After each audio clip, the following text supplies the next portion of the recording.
Leadville was a silver boom town with vast wealth from mines underground. This story began in 1860 with the gold mining camp of Oro City. Some out-of-luck prospectors clinging to a dream searched in every Rocky Mountain stream. The most experienced of the crew was Abe Lee, with his nose in the pan and down on one knee, and his fingers were numb with cold. The pan he beheld glittered with gold. He shouted, "I've just got California in this here pan!" He fired 4 signal shots, which was the plan. News of the find spread like wildfire. People flooded into the camp mad with desire. California Gulch was what it became, and by July 5,000 had filed a claim. Summer nights in their camp were a lively place, where almost everyone fell from grace. In the saloons and gambling halls, with gold dust they spit their windfalls. They dug out $100 million in gold that first year, which brought thousands more people out to the frontier. Winter slowed the mining activity. The gold would remain in frozen captivity. Days clear and warm, chilled at sundown. Most spent their winters in Denver town. By 1865, the stream was all but played out. Nothing was left, not even a trout. The rewards of hard work were diminishing. Oro City was slowly finishing. Nothing living remained, only piles of rocks and an old broken sluice box. Only a few hardy souls remained. They were searching for that motherlode vein.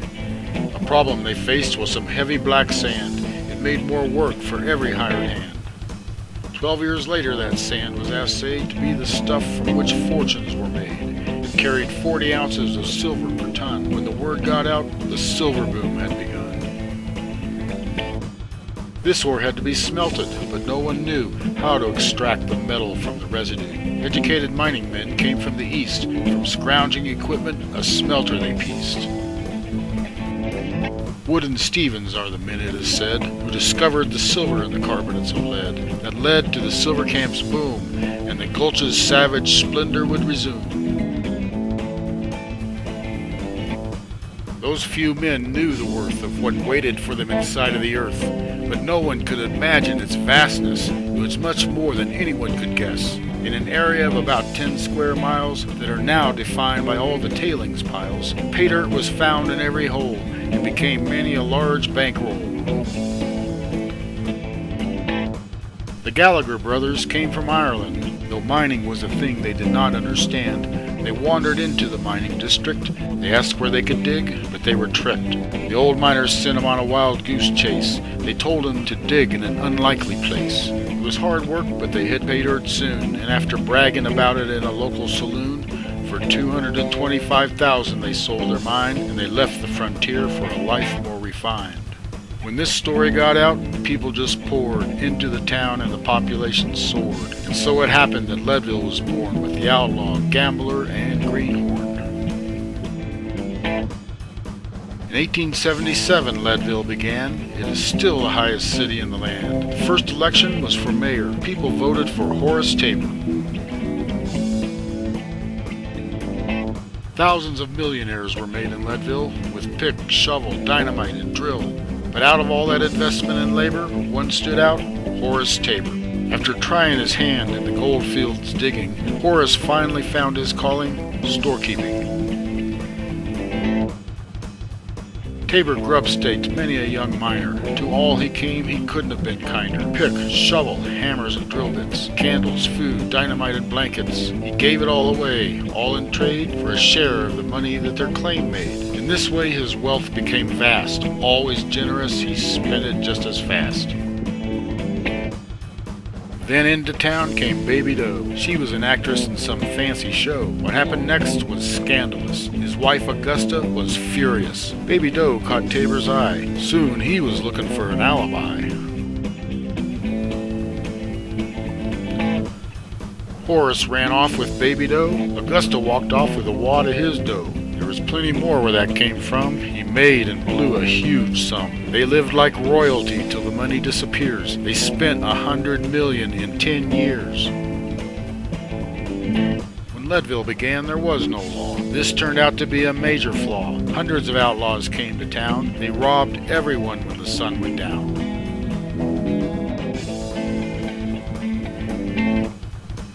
first marshal's name was Harrison. 3 days later, he was on the run. The outlaws sent him a message that said, "If you're not gone in 3 days, you're dead." The second marshal got the same note. He wasn't concerned about what they wrote. "I'm not gonna run," Marshal Connor said. 3 weeks later, he was dead. But actually, Marshal Connor was killed by his own deputy's pistol he was drilled. So they found someone who would not offend. The next marshal was the outlaw's friend. The outlaws for a while ran the town. No one had the courage to stand them down. No one was arrested, no one was jailed until late summer when someone was assailed. Witnesses forced the arrest of some men. The townsfolk's patience grew too thin. A lynch mob formed late that night, and after the men put up a monumental fight, from an improvised gallows they were hung, and first light in the breeze, they gently swung.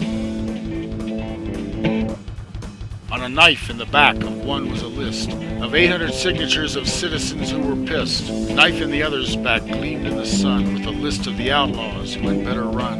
In 3 days they'd better be gone. That list the marshal's name was on. There was talk of revenge the very next day, but the outlaws quietly moved away. Leadville finally got some cops. The rule of the outlaw finally stops. After work, the men would drink and fight. It was a wild state of affairs every night. 400 saloons and gambling halls. With chairs flying around, they'd shoot up the walls. There was also plenty of misery, shootings, mining accidents, tragedy. Misguided, depraved, and woebegone, Leadville was as mad as Babylon. 4 railroads came to Leadville. It was hard work bringing those trains up the hill. The Midland, Denver and Southern, Rio Grande, and Santa Fe were all building towards some distant land. When the news of the Leadville ore got out, they forgot where they were going and turned round about. To Leadville they built as fast as they could. The financial rewards were well understood. Hauling ore to the smelters was an urgent need. Any new railroad was sure to succeed. A man came to town named Johnny Brown. After filing a claim, he dug deep down. When he hit pay dirt, he sold the mine. Then he hit town to drink and dine. He hid his fortune in his potbelly stove. He forgot to tell Maggie about his treasure trove. She came home chilled, so she built a fire. It was their nest egg's funeral pyre. Johnny's skills and knowledge were widely admired. At the Little Johnny mine he was hired. He did well as mine foreman. He built a fortune once again. One of the biggest gold producers of all time, the Little Johnny mine was the king in its prime. Maggie went on to become renowned as the famous unsinkable Molly Brown. Bill came over Mosquito Pass with a bunch of chickens pulled by an ass. He was going to sell eggs in town, but that night he never made it down. A fierce spring storm caught him on the pass. He found shelter in a small crevasse, but in the morning his chickens were froze. He had to act fast before they decompose. Bill was famous in every Leadville kitchen because Chicken Bill invented frozen chicken. Bill took the money from selling his flock and bought a claim to dig in the rock. Digging was something that Bill couldn't stand. After digging a few feet, he had a plan. Bill salted his mine, high-grading Tabor's ore. The next day, he walked right into Tabor's store. Tabor gave $5,000 to Bill. He knew it was salted, but he bought it still. Bill left town, feeling very clever. That mine became a multi-million producer. Back in the days of old, the price of silver was as high as gold. The discoveries in the West made such a huge stash, the price of silver had to crash. The glory of Leadville came to an end. Horace Tabor hardly had a friend. He soon died, but on his deathbed, to Baby Doe, the famous words he said, "Hang on to the matchless mine, it will come back and things will be fine." The end of this story is very sad. Baby Doe was loved, but the economy was bad. When the winter stars hang bright and near, temperature plunges in the atmosphere. One bitter morning when you could see your breath, Baby Doe was found, froze to death.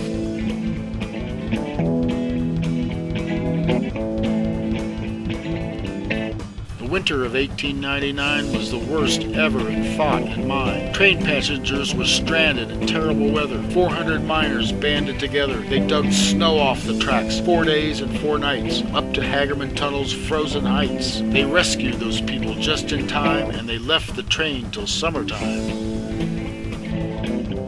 At the end of the era of the millionaire, as the town's economy tries to repair, they built a Norman castle made of ice to attract tourists. It was very nice. The most beautiful castle you ever saw melted in an early thaw.